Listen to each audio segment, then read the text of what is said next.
Welcome to the Darkstream. VoxDay, voxday.blogspot.com, and Infogalactic News. Thanks for tuning in. A little bit late tonight. It's been a busy day.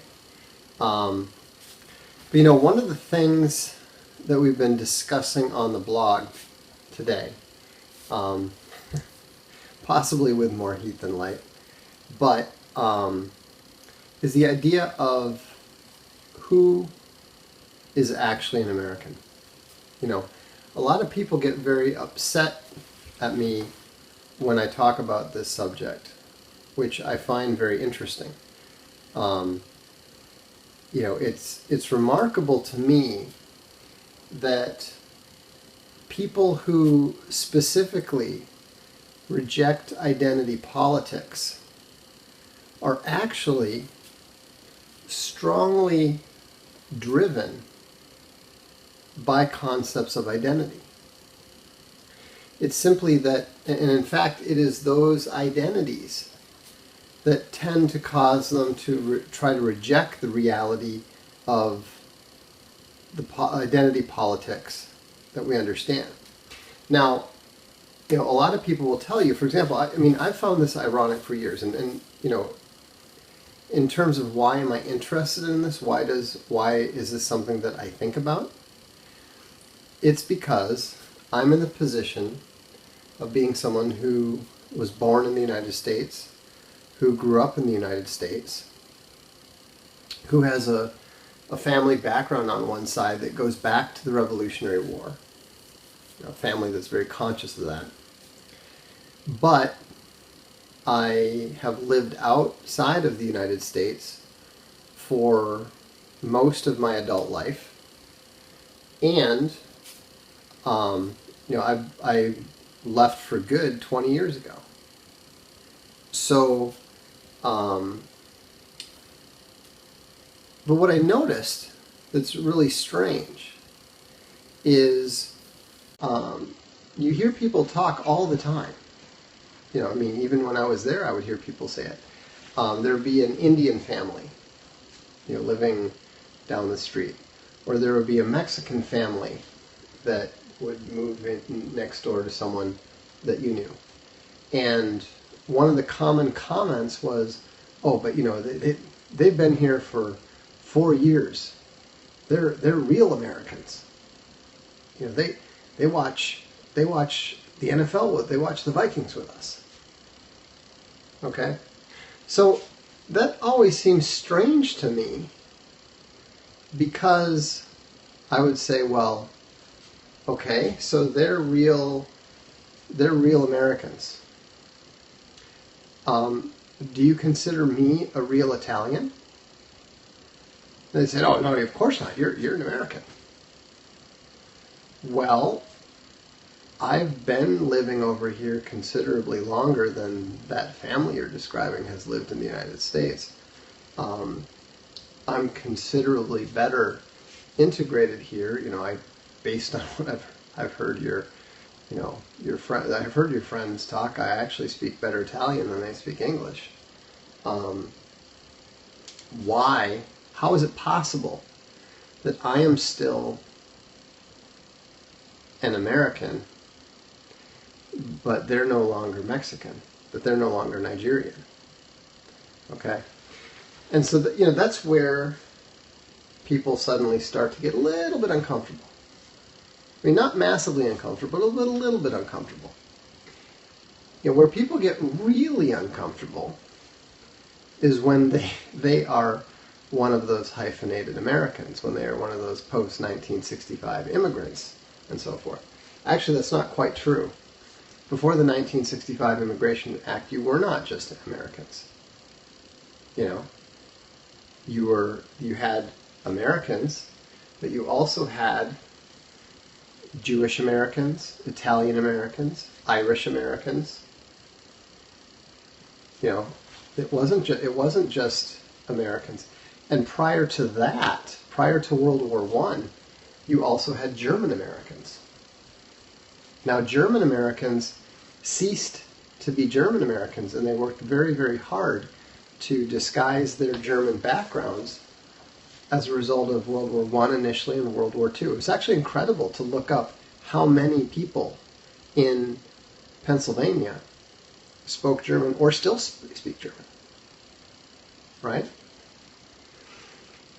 So here's the point. But here's the point. This is where people start to get really upset. Like the guy who just mentioned, his family came over from Italy, but they fought for the U.S. in World War II. Well, I mean, that's great and all. That's fine. But fighting for a country does not make you of that country. I mean, anyone who has studied military history understands that it was quite common for, Romanians to fight for Nazi Germany. It was quite common for the Romans to have entire sections of auxiliaries from different nations in their fighting next to their legions. Yeah, like someone said, the French Foreign Legion is not French. The Hessians were not British.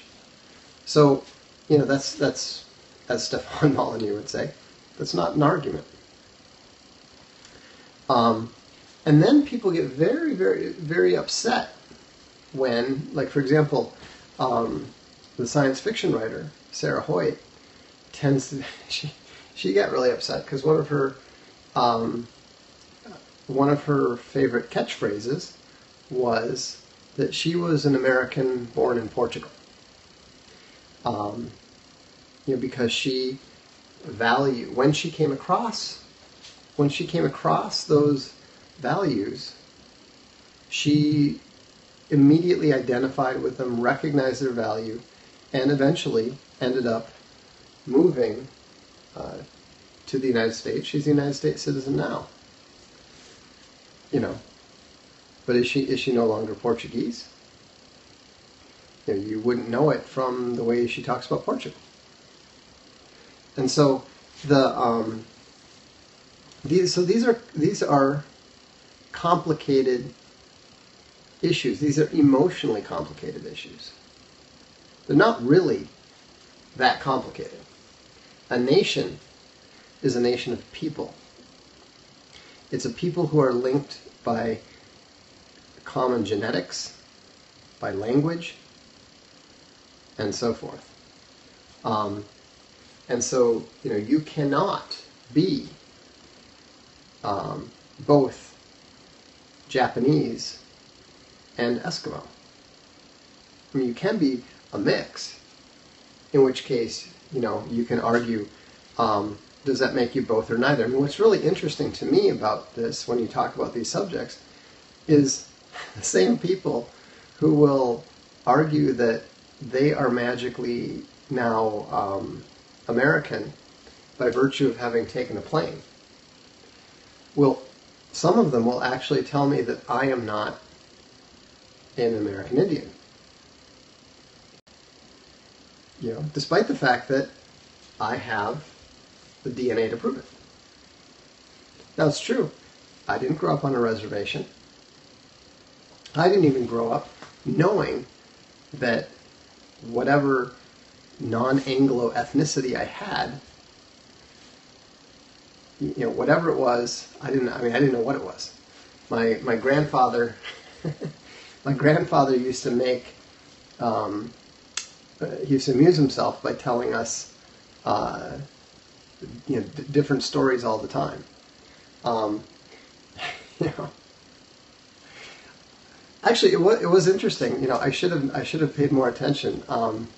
When I went off to college, my mother did warn me that she said, you need to be very careful with alcohol. It's something that we tend to have trouble with. I thought she was talking about my dad's alcoholic uncle, but she wasn't. She was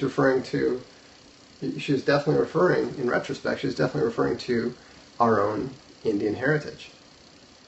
And so, but, in the past, that sort of thing wouldn't really come up. Why? Because you are what you look like. They used to say your skin is your uniform. I look very Anglo, relatively Anglo. My dad, I look like my dad. It's always kind of it's always kind of funny though when people would say, you don't look, you're not an Indian. You don't look like an Indian at all. And then if they see a picture of me with my brothers, they're like, oh, one of them even before my mother had come clean about this kind of stuff. My brother would get recruited by the American Indian Association at his college, just on site. So anyhow, but the point, why do these things matter? Well, because the false idea that to be an American is nothing but an idea, that America is a nation of ideas and stuff, that is complete nonsense. The idea that America is a nation of immigrants, that is complete nonsense. This is all stuff that was cooked up in a self-serving manner by the 19th century, or by the 20th century immigrants. It wasn't just Jews. I mean, Jews are the most notoriously responsible for it. The proposition nation is bullshit. It's not true. It's absolutely false. But like most lies, there is an element of truth to it. Why? Because the U.S. is a settler country. There are not very many of them. South Africa is another example. The United States, South Africa, to a certain extent New Zealand, and so forth.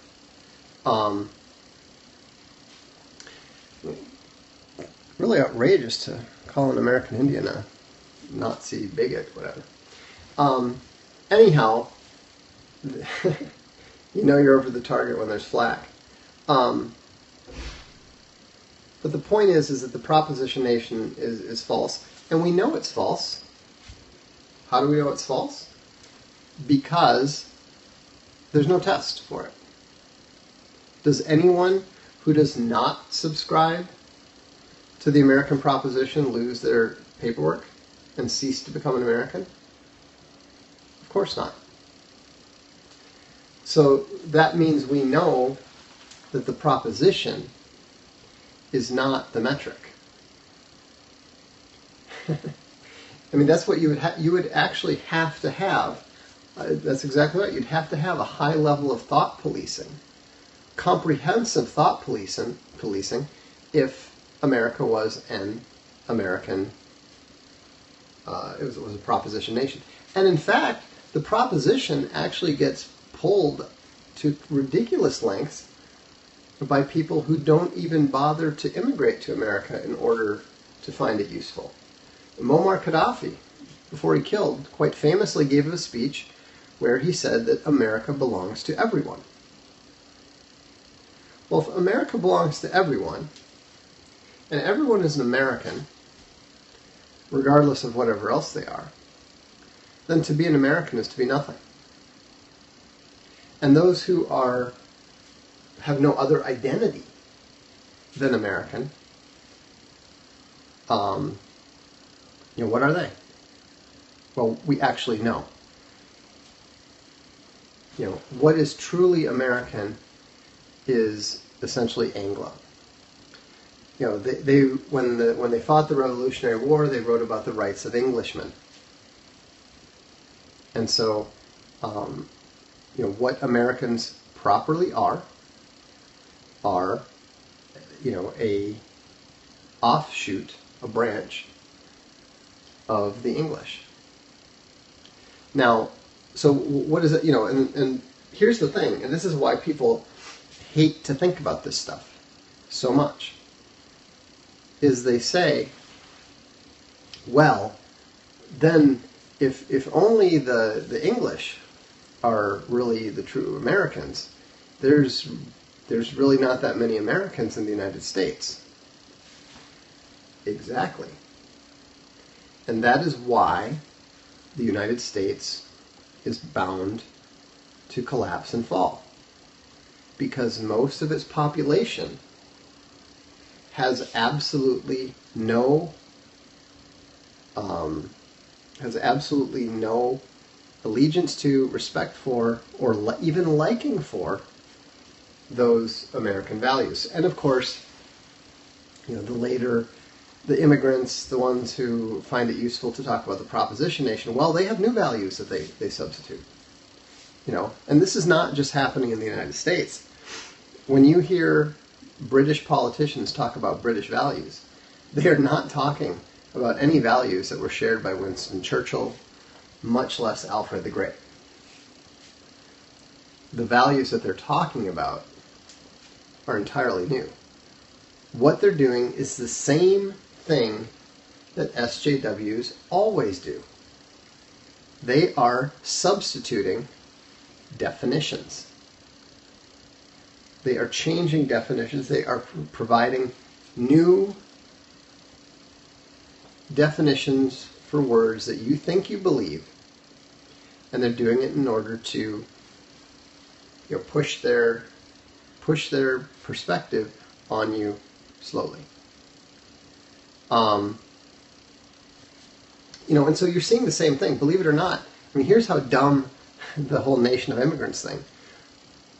England is hearing that it is a nation of immigrants. Sweden is hearing it is a nation of immigrants. All right?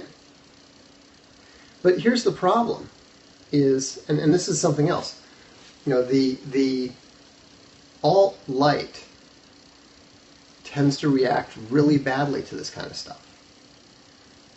They're civic nationalists. They want to believe that, everyone who values American values is their brother, and so forth, right? And it's a nice dream.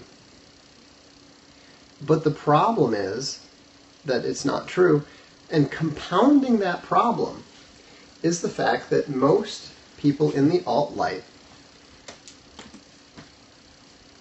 have identity connections, relationship connections to people who are not properly American by any description. It might be somebody with a adopted Korean daughter. It might be somebody with a black daughter-in-law. It might be someone who is married to a Mexican woman. All of these people have identity complications, as do I. That's part of why I understand the issues that they might be having. And so, does anyone resent me for leaving America? I don't think so. I I left so long ago that, nobody ever had any issue with it. Only now does anyone believe that there might even be, is there any reason to believe that there might be? And so, I'm not sure that made sense, actually, but don't worry about it. But the point is that I understand identity complications. I understand them very well. But the thing that's important to understand is that these things are not binary. Yes, they have to go back is great rhetoric. Yes, there is going to be some level of, call it cleansing, segregation, whatever you want to call it. It's going to happen. We know it's going to happen because it has always happened before. And so, but the reality is that people have always done their best to accommodate those who genuinely put the interests of their local community first. All right? the more that your neighbors want you around. Let me give you an example. I've mentioned this before. We were in a town, a very small town, with a single policeman at the time of 9/11. And a couple months later, there's a knock on the door, and there's a policeman, and he said, and this was, I think it's before we had permanent residence. I'm not sure. Anyhow, but I remember thinking that I needed to, show my airplane tickets or whatever to indicate that we were not overstaying our visas or whatever. And so the policeman said, "Can I come in?" And I said, "Yes." And so I said, he said, "Are you going back to the United States for Christmas?" And I said, "Yeah.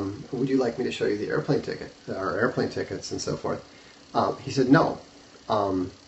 In fact, we had a meeting of the town council, and we talked about your situation." And I'm thinking, my situation? And he said, "It's very dangerous. Maybe you haven't heard, but it's very dangerous in the United States right now. They're crashing airplanes into buildings." And so we talked about it at the Comunale, and we don't want you to go back for the holidays. Stay here, and we'll take care of you. Okay? Now, that is not a community that is interested in kicking you out because you don't belong. All right? At the time, I was I was the coach of some of one of the kids' teams. We were around a lot. I mean, it's kind of funny. One day we used to go for walks in the evening, and like nobody talked to us. They would sort of greet you, wave, and stuff. And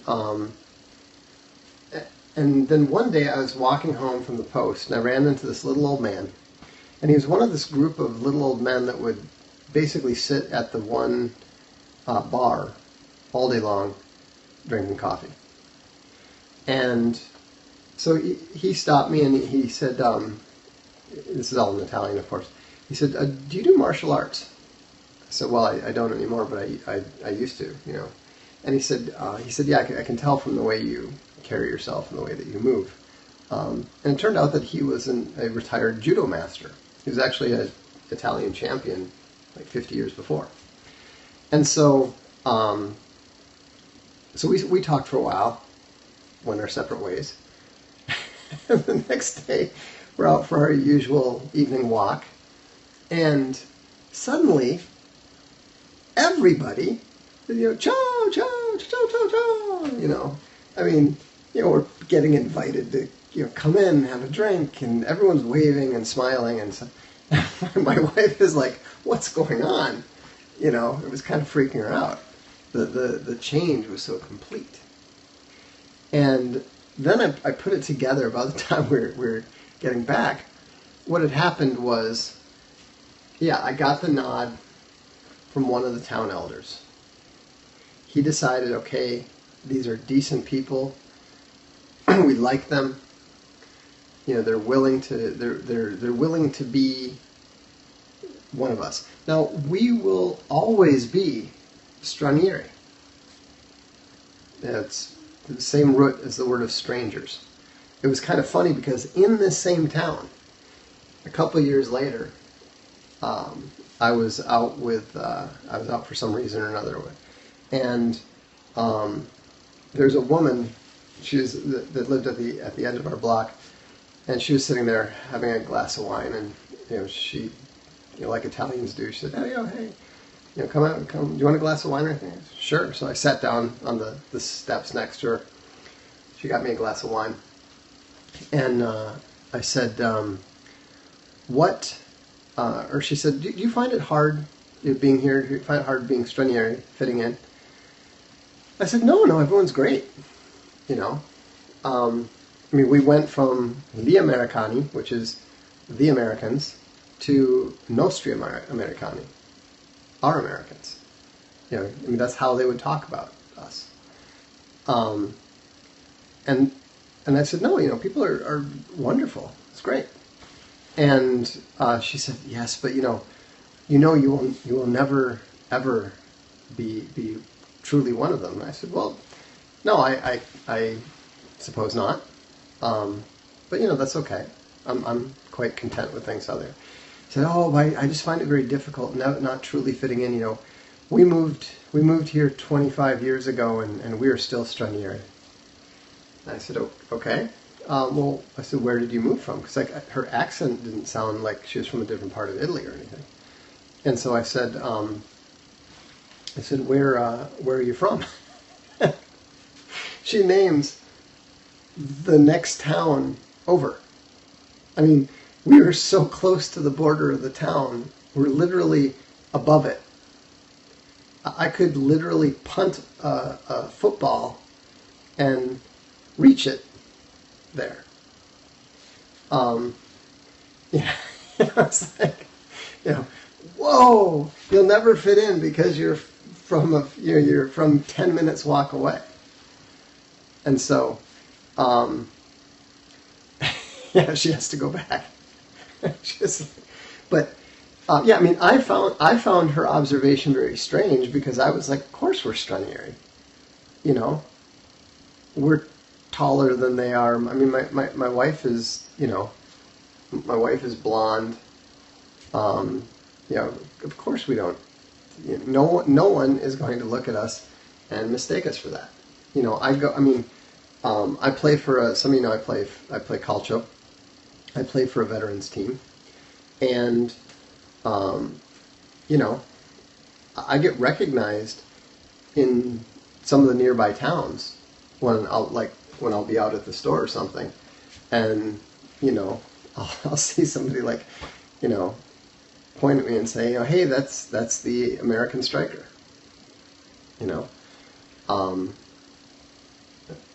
that's how it works. It's okay. You know, and so, but you know, and the thing is that people want to get along, and they can get along when the numbers are small and the people integrate. You know, I have one of my favorite teammates. He plays for a different team now, but he's a Muslim. I didn't even know he was a Muslim for like 4 years. I mean, he's easily my favorite strike partner, and I think that I'm probably one of his. You know, we just really matched up well together. We really complemented each other well together.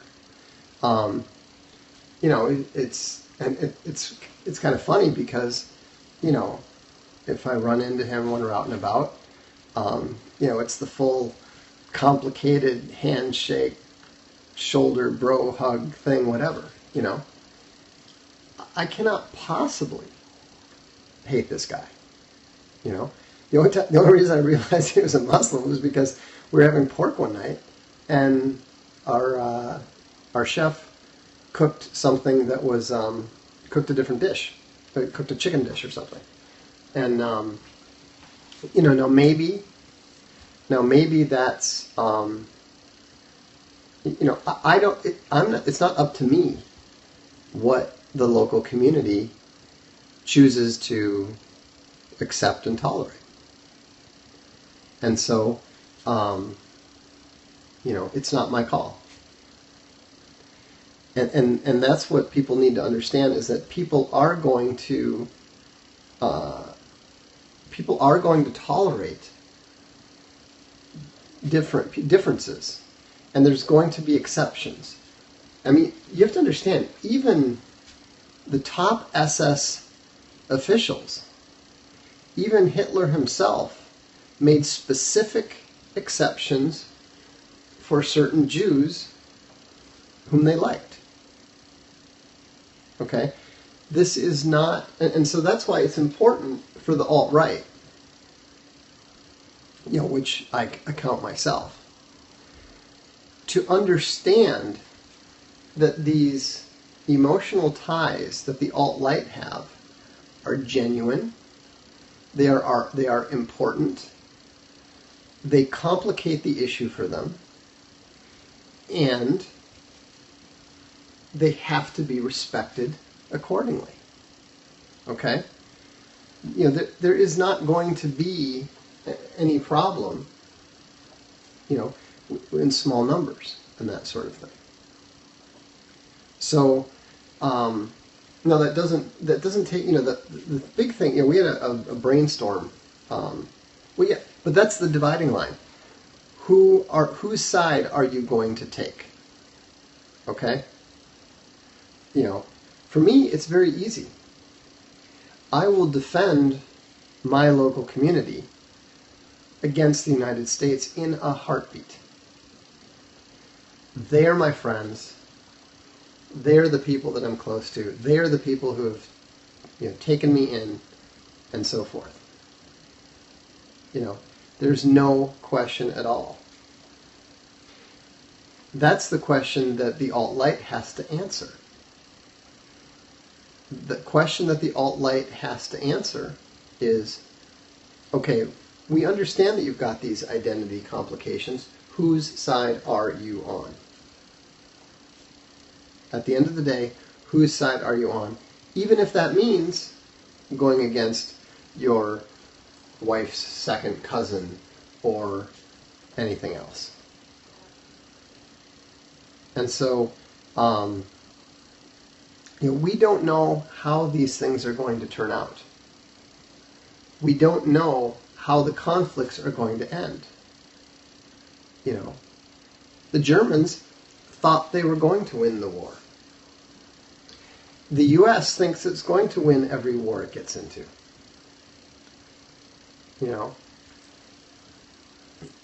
Nothing is as simple, predictable, and easily anticipated as people think. Who would have thought the results of World War I would be what they were? Nobody thought the results of World War II would be what they are. No imperial power like Athens, like Rome, like the Umayyad and Almohad empires in Spain, none of them ever believe that they have reached the peak of their power and are in the process of disappearing. When I look at what the U.S. is doing, to me it is very obvious that it is an empire in decline. It's still very powerful, to be sure.